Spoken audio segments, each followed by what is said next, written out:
पोरगी कोणालाही नाही द्यायची, पोरगी कोणालाही नाही द्यायची. ज्याच्यात कमेंड आहे त्याला पोरगी द्यायची.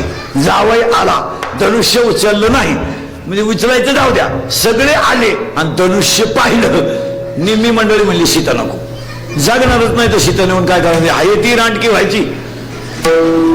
हे झटेकवाणी सांगितलं. सगळे लोकांनी मी परत निघले. अहो विचारलं तुम्ही परत का चाललं? हो पाहायला आलतो म्हणले आम्ही धनुष्य, ते उचलाय विचलायच्या भानगडीत आम्हाला पडायचं नाही. या पठ्याला नव्हतं आमंत्रण. रावणाला आमंत्रण नव्हतं, पण मांड्यावाजीतच आला.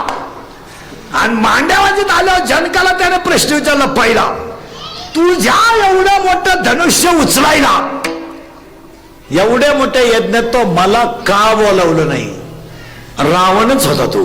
का हा शब्दाचा अहंकार होता, का बोलवलं नाही? जन गालात हसला, म्हणला किरकोळ धनुष्य उचलायला तुम्हाला बोलवलं म्हणजे शक्तीचा अपमान आहे. बिघाडला गडी, नुसत्या मांड्यास वाजवायचा रावण.